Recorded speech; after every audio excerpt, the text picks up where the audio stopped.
This is really about policymakers, local innovators, community activists, attorneys. We really wanted to get kind of a wide variety of opinions. These are all game changers who are deeply involved in the future of the energy needs of Puerto Rico. As the earlier speakers did, I think everybody's going to speak for, each person's going to speak for about 5 minutes or so. Why don't we start with,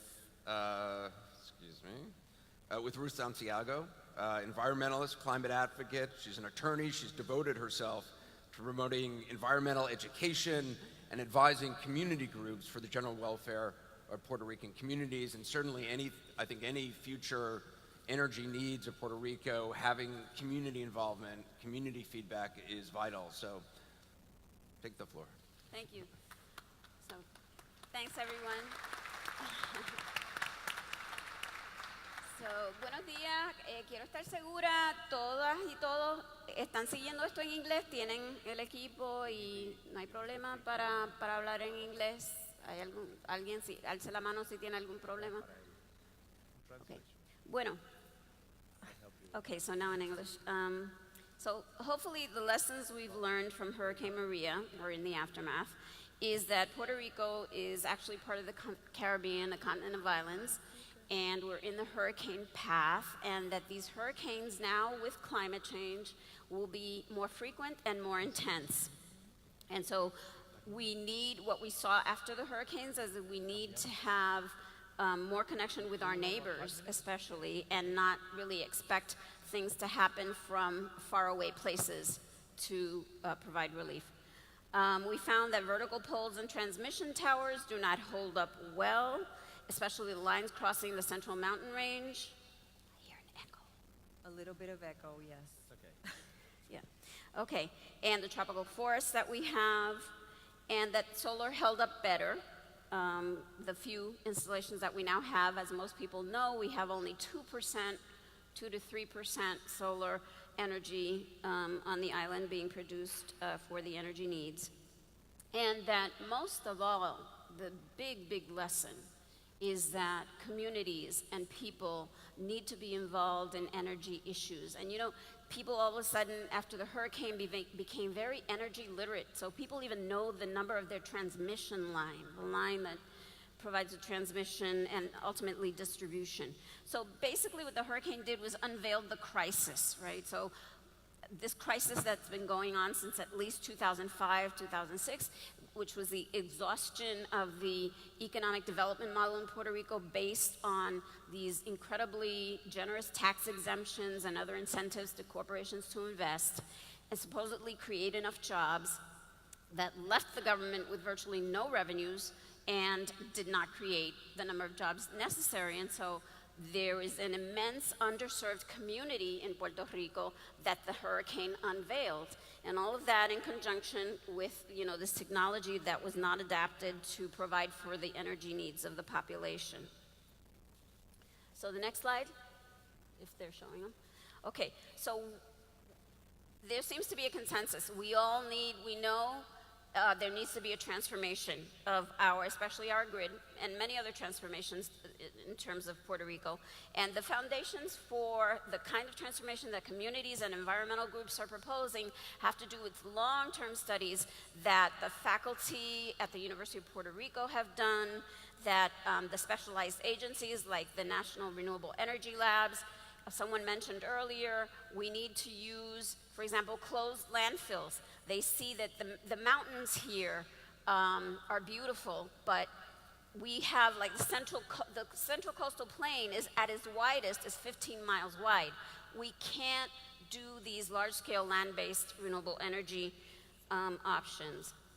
And so that's why we rely heavily on the study by the faculty at the University of Puerto Rico indicating that with all the rooftop resource that we have, and that's how they refer to it, we need to use that rooftop resource to do massive energy installations at the point of use, close to or at the point of use. And so, but many people question the viability, and we really need to look at the newest information and studies in this area. It's been shown that the combination of power electronics, next slide, right? Okay. There it is. Power electronics, renewables, demand response, battery energy storage, in conjunction, can provide all of the energy services that conventional central station fossil fuel generation provided. We're talking voltage support, reactive power, frequency, the whole bit, ramping, fast ramping. And we've seen also that there's a small prototype of a PV system developed by one of the faculty members at the UPR that is not, in addition to being renewable, it's also very accessible for low-income housings, which is incredibly important in Puerto Rico because, as we know, the poverty rate here hovers around 50% now, very high 40s. So it needs to be economically viable in addition to, next slide, please. In addition to the technological viability. And this is the incredible thing. What we found in reviewing what some people have referred to here, the draft integrated resource plan, is that Siemens Industry that actually prepared this plan for PREPA indicates in no uncertain terms that the unit costs for all customer alternatives considered are lower than the final all-in plans, all-in costs for PREPAs or the Siemens preferred plans, whichever it is. So what does that mean in simple terms? It means that the cost of customer-owned generation is significantly lower than the total rate under the preferred plans. So if IRP planning is about optimization, about lowest cost, why are we not doing more of that? If we've shown the technical viability of not having to do, we already have in our energy grid close to 40% methane gas combustion. I don't call it natural, it's methane gas combustion with a lot of complications locally. Burning gas in Puerto Rico is not at all like burning gas in the States, and we can go into that at some point if you'd like, but I don't think I have the kind of time that I can get into that. So basically, if we look at what we call the failure, the groups I work with, El Puente, Diálogo Ambiental, etc., the failure of the IRP plan is written right into it when, in spite of the fact that they're acknowledging that the customer alternatives are cheaper, and that's a real optimization, at the end of the plan, the 20-year planning period that ends in 2038 shows only 10% customer alternatives in place. So that's the space that customers have. Only 10% of the population here will be able, or 10% of the generation would come from what is admittedly the cheapest option. This makes no sense. And the last slide is, okay, so the last slide is what makes no sense here. What we see is, this is the government's proposal in the IRP. Methane gas infrastructure like nobody can believe. 3 new ship-based LNG ports, 1 new land-based LNG port, 4 combined cycle units, each for 302 megawatts. Other smaller units, it's beyond belief. We can actually do much better, and communities can lead the way. Thank you.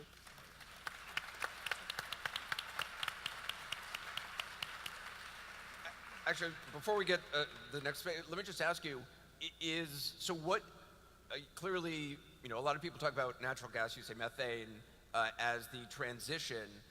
If that's not acceptable, what do you see transitioning? What will fill that transition point? Yeah, you know, one of our advisors, a professor at the UPR, I hope he doesn't mind my mentioning his name, Efrain O'Neill, he says, something must be burned. Surely something must be burned. In the meantime, because we're only at 2 to 3%. That decision, we cover it in a document called Queremos Sol, and it has a lot of input in terms of what is the, obviously, the most environmentally less noxious of the fossil fuels, what kind of investment is required with each of these options. For example, if we look at that slide about all the natural gas infrastructure, sorry, I said methane gas, you caught me. Methane gas infrastructure, that build out is expensive. The public health impacts with the increase in VOCs related to burning and and regasifying gas. So there's no simple answer. Right. We need to evaluate each option as it comes along. All right. I want to introduce Malu Blasquez. She's led multiple large-scale development projects, as you probably know. She's also a member of the Blue Ribbon Task Force of the Southern States Energy Board.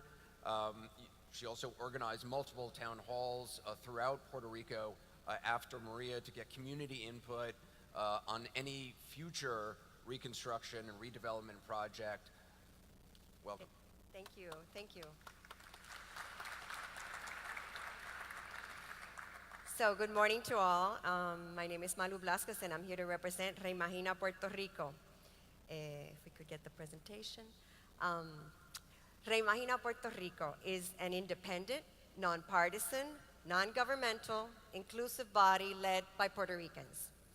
So, Reimagina Puerto Rico was created after the aftermath of Hurricane Maria as the Resilient Puerto Rico Advisory Commission, thanks to the support of various philanthropic organizations.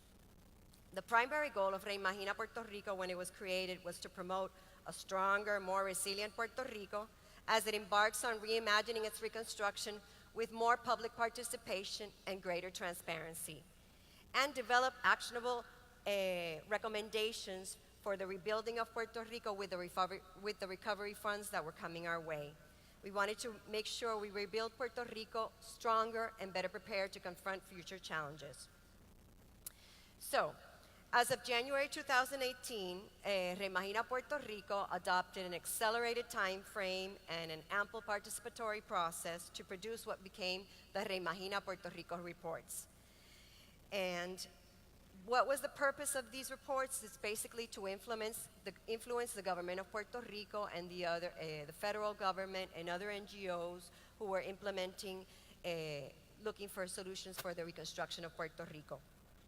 Reimagina decided to concentrate efforts in 6 sectors which we believed were of highest relevance for the reconstruction of Puerto Rico: energy, housing, natural infrastructure, economic development, physical infrastructure, and education, health, and social services. 6 groups. We basically invited subject matter experts and other community actors and we facilitated these working group sessions. And then we identified needs, goals, and recommendations. And then we validated and expanded these recommendations with community focus group sessions throughout the island. We did 9 community focus group sessions throughout the island with community leaders and NGOs. And we also had participation with a youth participatory program in 6 schools throughout Puerto Rico, in addition to a public sector advisory group. After all that, we participated in more than 77 meetings and activities and interacted with more than 748 people to come up with 97 recommendations for the reconstruction of Puerto Rico, which are published in the Reimagina General Report and 6 sector reports, which you can find in our website, www.reimaginapuertorico.org. So after we published our reports, we reorganized, and while we continue to promote the implementation of our 97 recommendations, we're focused now on promoting a just and coordinated reconstruction that maximizes the benefits for all Puerto Ricans.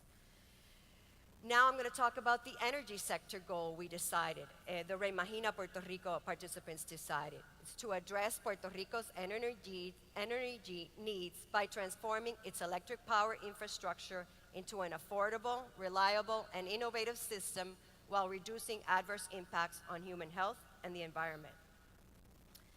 Here I'm going to talk about a little bit some of the most important energy recommendations we came up with. One is to increase the diversity of the energy fuel mix. We want to decarbonize the energy transitioning by reducing the reliance on fuel oil, diesel, and carbon while increasing renewables. We want to harden and modernize the transmission and distribution system to allow for a minimum of energy security and reliance and resiliency. We want to develop the IRP, the Integrated Resource Plan, with public participation and a risk-based approach to assure the IRP meets the public's needs and what Puerto Rico needs today. We also want to increase energy resilience for vulnerable individuals in critical facilities such as hospitals, schools, police, and fire stations. We want to integrate microgrids, mini-grids, and renewable energy to the greatest extent possible and promote the revitalization of hydropower resources, as well as implement an island-wide energy efficiency and demand response strategy. I'm running out of time. So we were happy, Reimagina was happy to participate in the technical advisory committee the Senate established to help them develop the recommendations for the energy public policy and regulatory framework. We're very honored to have participated with the Senator Larry Selhammer and Eduardo Batia in that committee. And some of the issues we need to deal with right now is we need to obtain the approval and implement the new energy public policy and regulatory framework. We need the approval of Senate Bill 1121, senators. Both of you did your job. What's happening? Why hasn't it been approved? Here we are. We had mandated that it be done in 6 months, and here we are 9 months later, and it hasn't been approved. Another issue is PREPA's IRP for 2018-2019 must respond and comply to that new energy public policy. We want to make sure and also incorporate effective public participation. We would have wanted the public to start participating from the very onset at the beginning of the development of the IRP. That has not happened. We need to increase renewables to the greatest extent possible in the next couple of years and minimize long-term investments in fossil fuel generation. We have the current P3 PREPA privatization regulation, which presents a long, linear approval process, which has up to 7 approvals and makes it difficult and cumbersome to get anything approved. And the other issue is we need to clarify the new PREPA entity role and responsibilities upon privatization and define the new entity for presenting and monitoring Puerto Rico's overall energy policy. Thank you very much. You.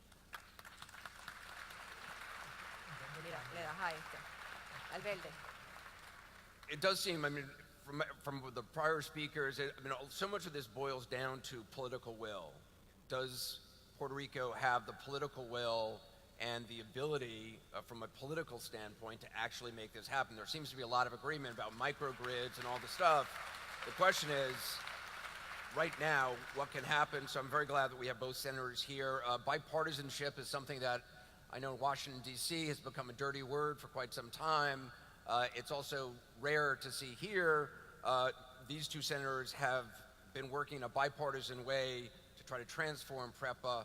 Obviously, they've been shepherding PS 1121. We're very curious to hear about the latest on that. Let's begin. Senator Selhammer, take it away.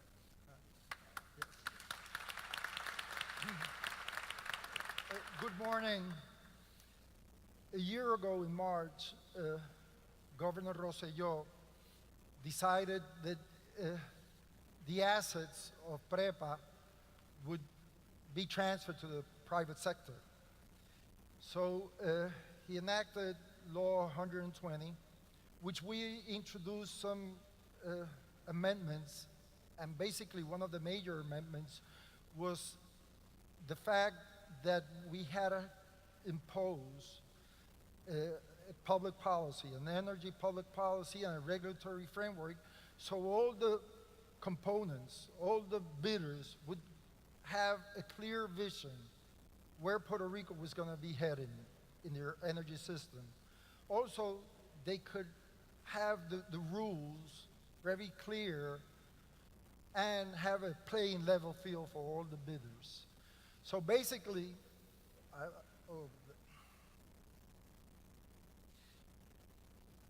the assets of PREPA would go in 2 directions towards the private sector.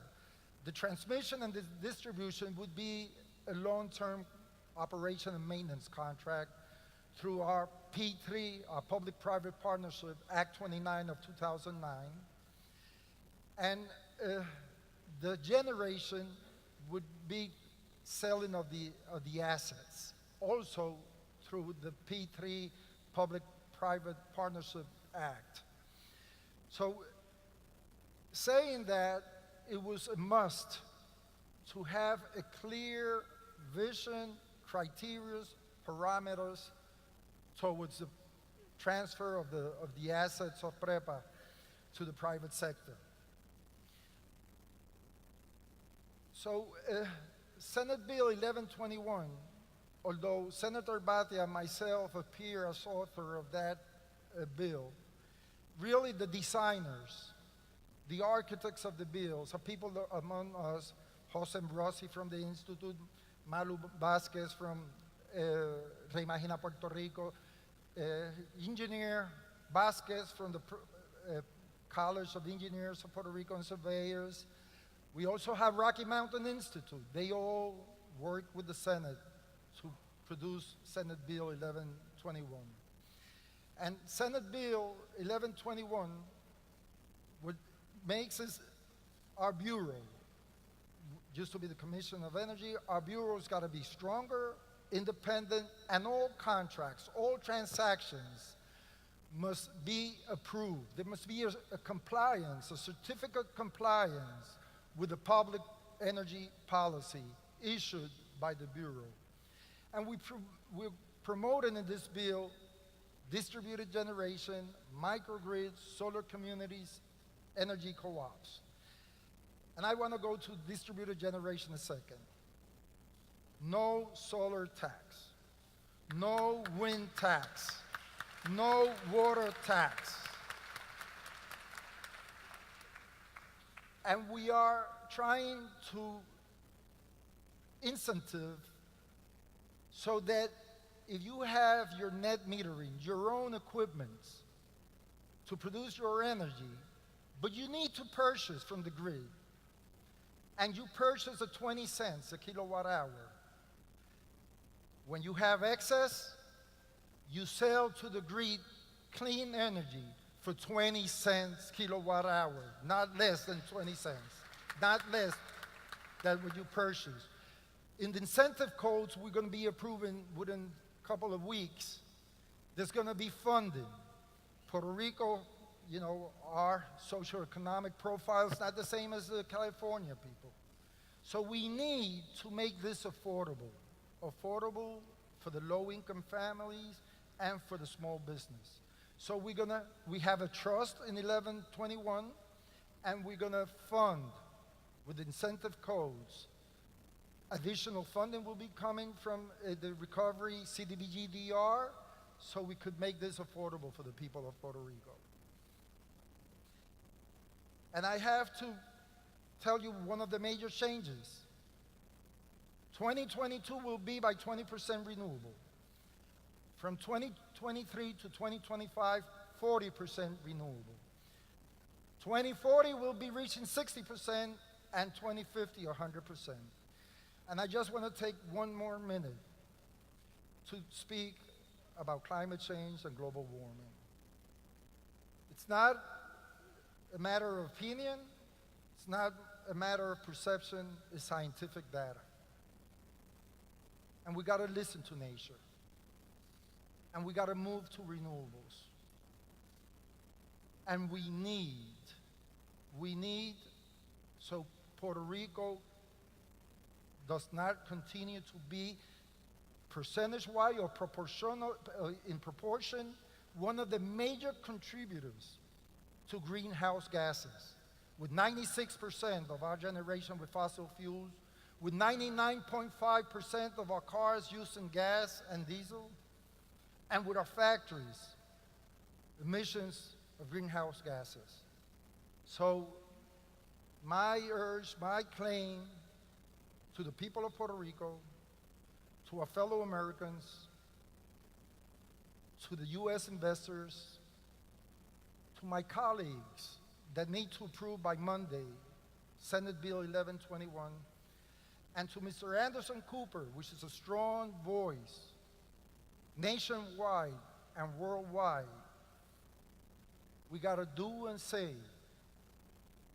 it's Alexander Hamilton, we cannot throw away our shot. Thank you.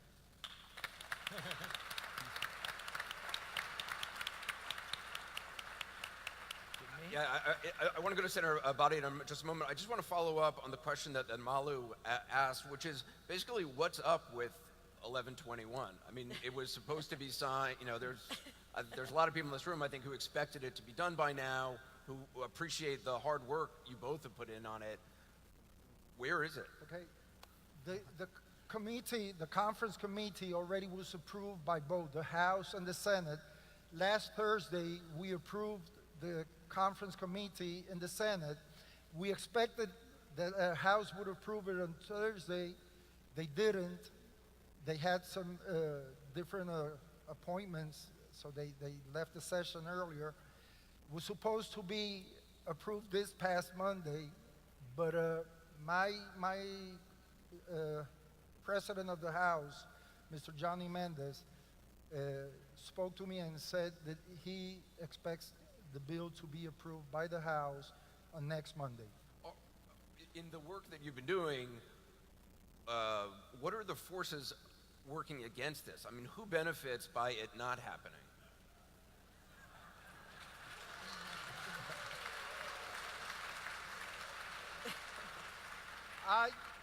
My answer. I get to leave here. My answer, Mr. Cooper, Eduardo and myself, and the rest of the working group, there's a lot of vectors, a lot of sectors trying to put their hands into this. But my answer to Could that still happen? Yeah, but my answer to that is that the beneficiary here is the people of Puerto Rico. But could that still happen? I mean, No, could no. it change? You No, think this no, is? that's already, and the governor is waiting. You to think enact this 100% bill. this is going to pass? I signed? firmly believe it's going to pass next week. All right, Mr. Senator Cooper. Batia, sorry.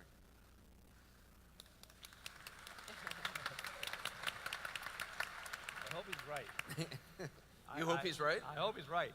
Do you think it might not? No, I hope he's right. That's what I'm saying. That's not saying the same thing as it's going to pass. I think it will be approved.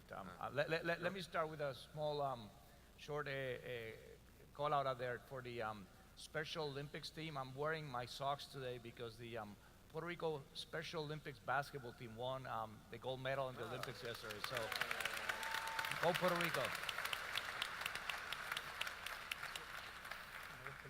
I would like, thank you so much. I would like to do as Larry just did, my fellow senator,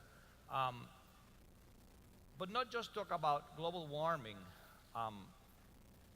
Anderson was so instrumental after the hurricane in telling the people of the world that so many people were dying on the island as a result of not having energy and other issues that we had.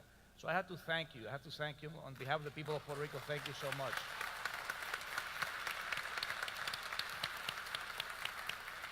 So if I had to sum up where we are today, and this is what I expect to do in the next 3 or 4 minutes, where we are today, thank you CNE, thank you Mike and everyone else. It was CNE who started talking about energy and about reforming energy, and Sergio Marx-Schwartz was there from 2005 talking about energy. So thank you so much for leading the way. I see it as the philosophers and the poets, those are CNE folks, and we, Larry and I, are the plumbers. We basically have to carry the torch now, see how to make it happen. So thank you so much.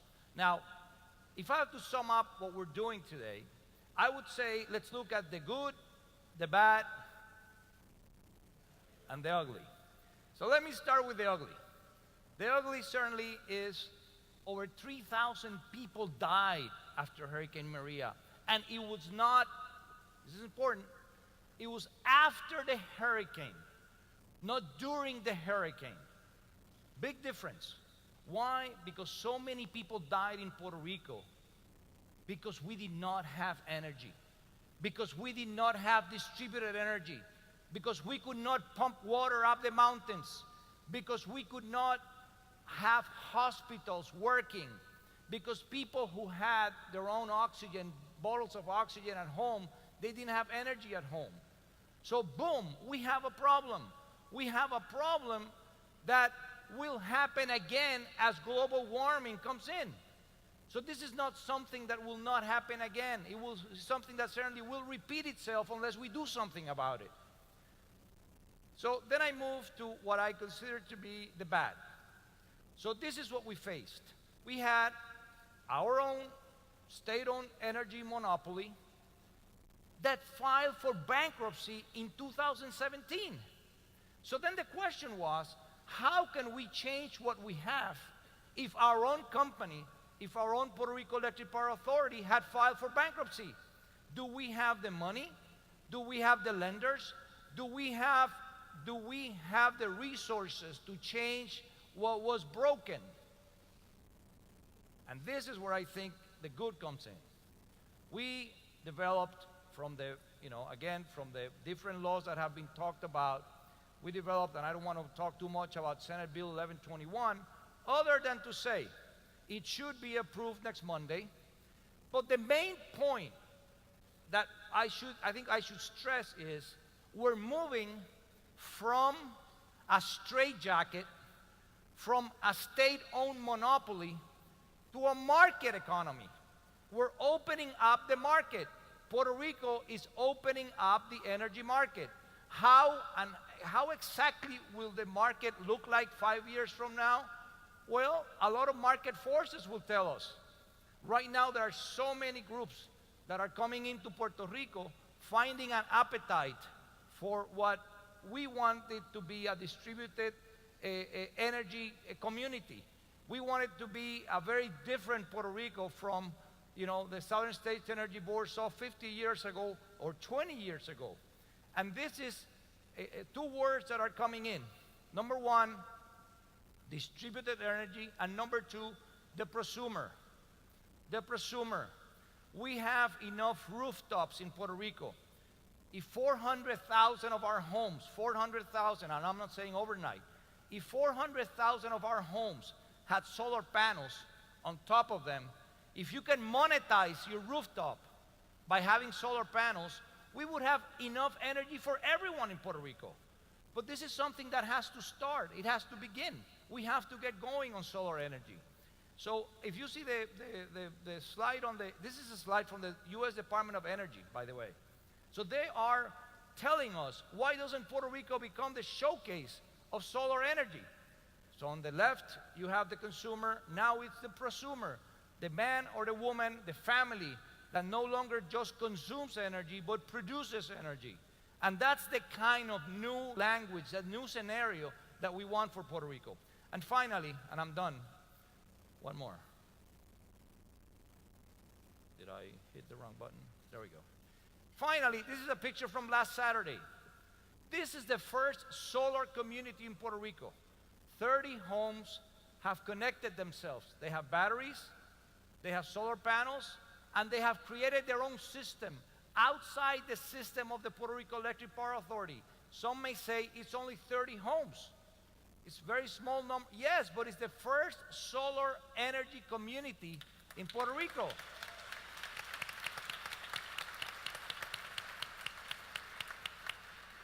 We should replicate this 1,000 times. If we can do this, then we will have distributed energy, then we will be resilient, then our lights will come on the day after the hurricane. Thank you very much. Just before we go to Jose, let me just ask you, to you, what does, one of the first speakers said that there's a lack of political will to effect real change at PREPA. In this, wherever the road leads in terms of renewable energy, and obviously the goal is by 2050, what does PREPA look like to you 10 years from now, 15 years from now? Is it still a board that's appointed by the governor? How much power does PREPA have in the future? Should they have? How much they have or how much they should How they much have? should they have? I think we all know how much they have. I have a lot of power. They Yeah. have a lot of power. People don't have power, but they have power. They do, but, they yeah. do, and I do think, Anderson, that the way I have been trying to shape the future of PREPA with Senator Selhammer is to try to take away the politics out of appointing members and about a board being just appointed on political basis. We created a professional board that was taken away, and now we're reinserting some new members for the next few weeks or few months. I honestly don't see how an entity that produces energy should have anything to do with politics. Honestly, it makes absolutely no sense. Now, how are we going to get about doing it? I think it has to be with, what we're trying to do, this bipartisan work, And precisely, I'll finish with this. Mr. Selhammer and I are aware that there is so much politics going on that this bill, 1121, which changes the landscape of Puerto Rico, had to be a bipartisan bill. Otherwise, if a new administration comes in 2 years from now, I hope it does, I'm running for governor. Yeah, I'm aware. Um, I did my homework. Okay.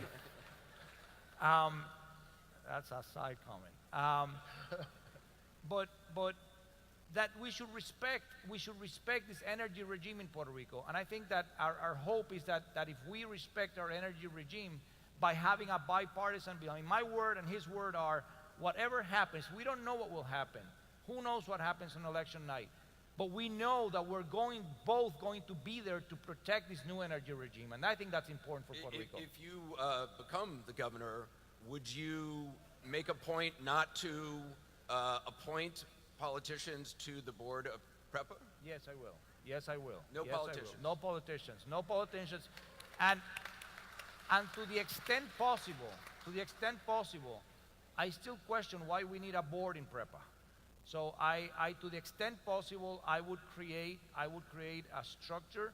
If you open it up to the market, I think it should be, a completely different structure for PREPA than it is right now. So hopefully the answer is yes to your question. All right. Josen Rossi is our final speaker, chairman of Erico Group.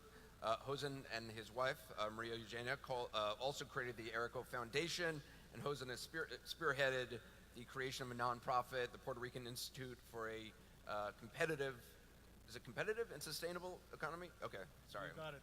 All right, good. Please. Yeah, buen día a todos y todas. Estoy aquí como miembro y presidente de la Junta del Instituto de Competitividad y Sostenibilidad Económica de Puerto Rico, y creo que tengo menos 10 minutos para hablar, así que prometo ser bien breve. I would like to pose the following question to the panel, following up to you, Anderson. Is there political will from the civic institutions, the private sector interests that Ruth and Real Imagina and myself and many others need to get to the regulatory intervention table in order to enact our final policies and decisions on how we're going to transition to what we all wish with great fanfare here and in many other great public events we have had for years to finally get where we all think we want to get. And that's critical, the will from them as well. Yes, because I think Senator Selhammer and Bhatia have done a great job of showing how a few leaders can affect political will, okay? And they've handed to us, ever since Law 75, 4 years ago, bipartisan again, they both signed, and now again, Law 1121, a framework for policy and a framework for regulation. So the problem here lies, I imagine most of you have never been to a regulatory proceeding, okay? It's one of the most boring events you could ever go to. It's full of engineers, economists, lawyers, and even the more arcane arts and sciences of regulatory infrastructure, okay? I don't think you want to be there, okay? But I do think you want to support, you want to help others that are expert or should become expert, and we're going to need outside help for this, to support being present when all of the forces of good and evil look at scenarios, look at market creation opportunities, look at going from a 98% monopoly to less than 50% monopoly, look from going to 98% fossil fuel to 100% renewable energy. There's a lot of really important decisions that are going to have to be made for many, many years. And that's where I think policy is going to finally be cemented and executed on. And that requires civic political will. We're going to get help from outside organizations. We already did. when Senator Selhammer and Batia asked us to participate. You're going to hear from some later on in the afternoon, but it's finally going to be up to the local leaderships. And we don't need a lot, but we will need more support, like the people that are here in this slide that have been donating their monies, some of them their efforts, to fund for now 4 years at about $400,000 value a clip, that we capacity build local engineers, economists, lawyers to participate in these regulatory proceedings that I hope you never have to go to. I go to very few, but I make sure that IRECO Foundation, IRECO, and as many friends as I can support these efforts because I think they're going to be key. Well, Malu and Ruth, let me toss it to you then. I mean, is there going to be the civic push, the push from local communities to make this happen? Absolutely. Yeah, we're already participating with a coalition of groups, both environmental, community, and I want to say that we need to be very clear that the groups that we work with, El Puente, Diálogo, and lots of new groups that are coming in this time into this process, believe in the prosumer model and that residents and small businesses, which are the bulk of the energy demand or energy consumers. I don't like the consumer word too much because it implies too much passivity. But we are very aware that the proposed sale of the PREPA generation units to investors will perpetuate fossil fuel generation in Puerto Rico. Investors, people don't put their money into something that thinking about closing it down right away. These investments are made for 15, 20, even longer terms. And so we're totally opposed to the sale of the PREPA units because it will perpetuate the fossil fuel generation. Yeah, so we're definitely going to have a very robust participation by both community groups here, environmental groups here, and stateside allies. So if it's not investors, though, I mean, if you're opposed to investors doing it, where's the money coming from? Well, that's the issue. The point is that these plants need to be drawn down. So we already, people talk about energy mix. We have close to 40% of our generation being already, sorry about the repetition, but generation with gas, with methane. It's already there. We have another 40-some% with oil. And, our experience with private investors, private generation, has been as bad as you can imagine. AES Corporation, the coal-burning power plant that incorporates or generates 17% of the energy in Puerto Rico, is the most egregious environmental violator of history in Puerto Rico. Just this past week, a second water monitoring report found that they contaminated the South Coast aquifer, the sole source of potable water for tens of thousands of people. And they're talking about how they're going to remediate it. Our experts say there is no possible remediation. So that's our experience with private generators. The other private generation projects, the costs are beyond belief. We've worked with IEFA, they're present here, the Institute for Energy Economics and Financial Analysis, way above market prices for. So Malu, where are you in this? Yeah, I mean, the current IRP that was presented by PREPA and Siemens, it has a great deal of investment in fossil fuel generation still. And so, I mean, we need to find, try to adapt that IRP to what this bill and what the majority of Puerto Ricans want is an aggressive schedule towards higher renewables in the next couple of years and try to minimize that long-term investment in other generation. But is it really feasible to, 2050 obviously feels a long way away, and I understand your desire to have it faster, but is that really feasible to not have some sort of transition? No, there definitely has to be a transition, and obviously, and that's why we're trying to consider, the ones that harm the environment the least, I guess. But what we don't see the transition happening fast enough. And so it is believed that we could be more aggressive in increasing renewables in the next couple of years. There's a detailed plan for how to bring the natural gas investments and production, but there's not that much detail on how to increase the renewables in the short term.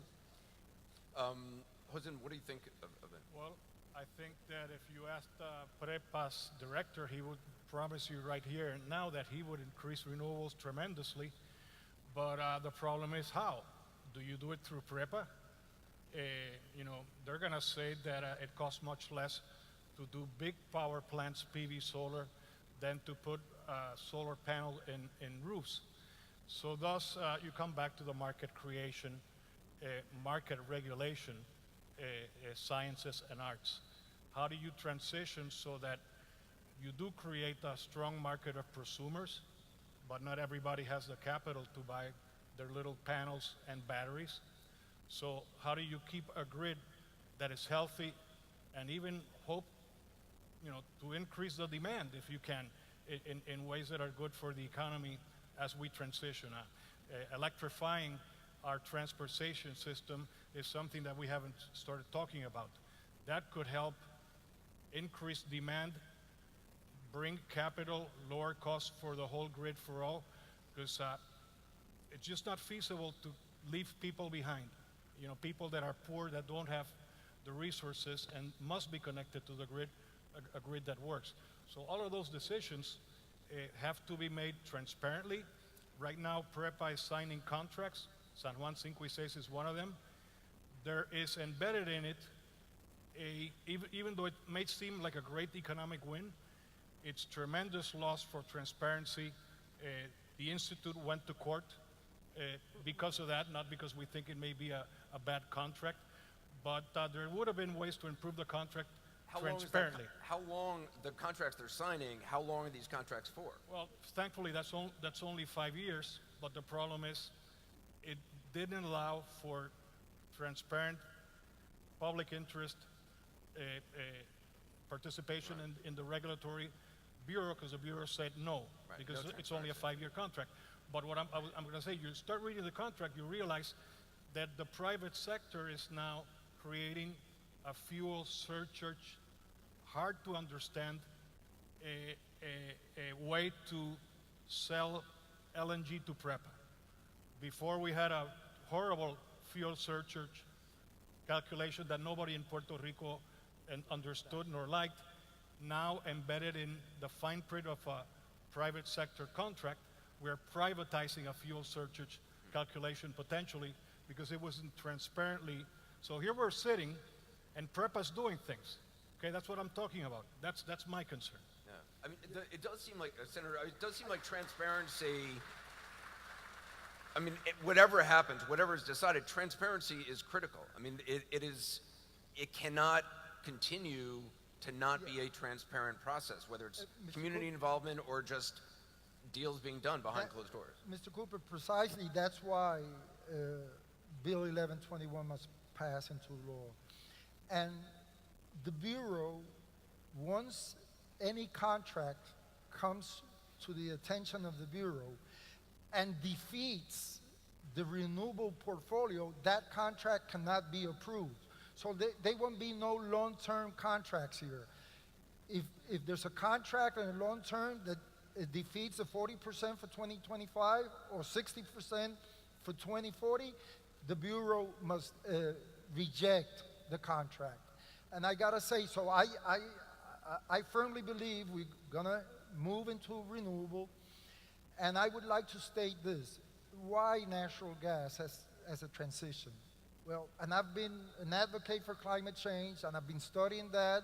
I have participated with Ben Santer, which is a scientist that worked on the Intergovernmental Panel of the United Nations. And basically, what we're heading is towards natural gas as the least greenhouse gas emissions. And the results of EPA of 2016 here in Puerto Rico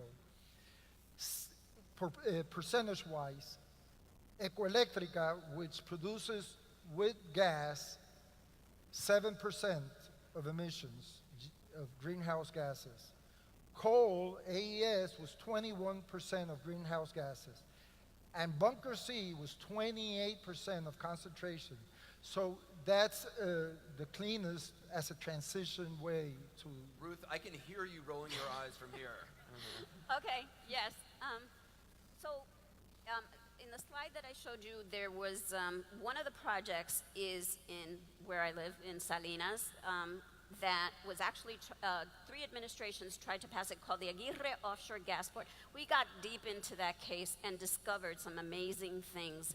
And one of the things that we found is that in the air permit, it was clearly shown that the combination of emissions related to burning the gas at the plant plus the regasification emissions, right? Because the gas is brought as LNG to this kind of jurisdiction and to an island. We don't have natural gas wells or gas wells in Puerto Rico, so it's brought as an LNG. That has to be regasified. That requires energy and it emits contaminants.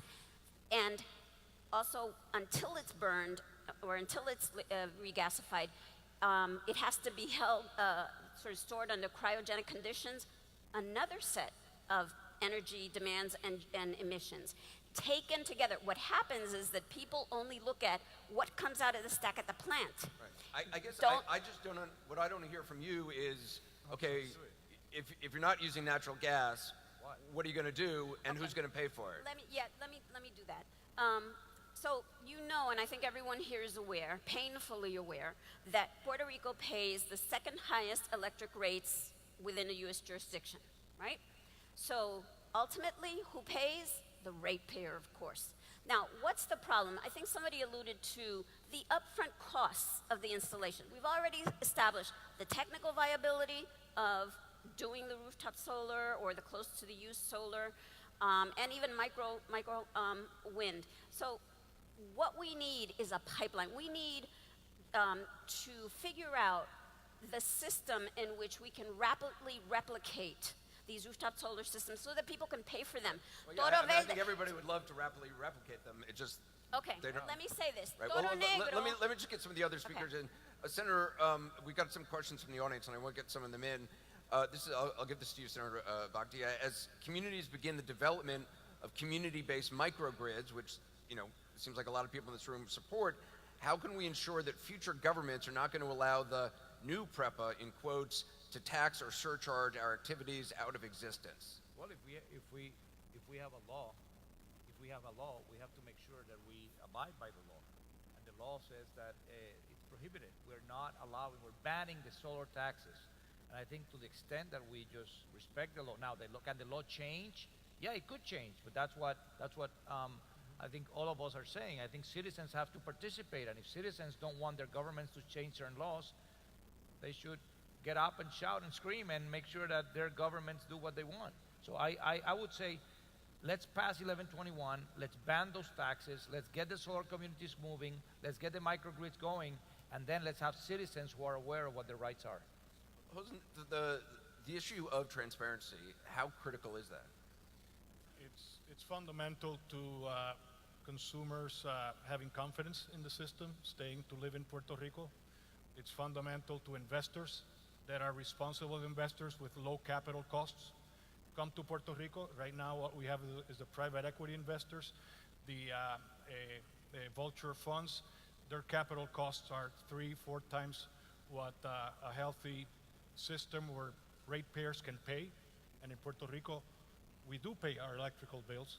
So I think that's one area where the federal government and the local government and public and civic action must ensure that whatever is privatized comes in with utility capital costs, not the vulture funds, not the private equity funds, amongst other things. Right. We actually, another question, it's sort of along these lines. What guarantees within the proposed recommendations, sorry, I can't read the handwriting, will be provided for energy not to be traded as a commodity in Wall Street?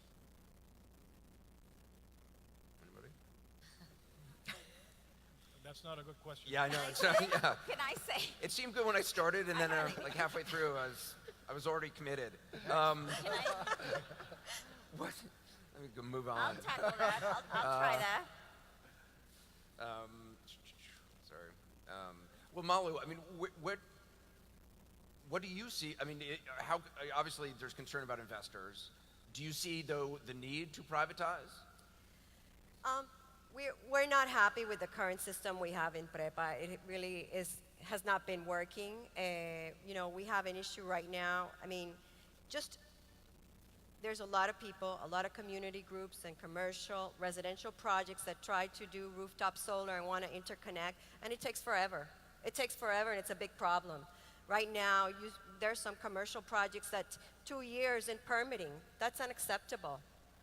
We need to do things differently, more efficiently, more effectively, and there's so many people out there who want to connect to rooftop solar and interconnect with the system, yet the current system, the current process, I don't know, apparently they don't have enough resources, but it has to change.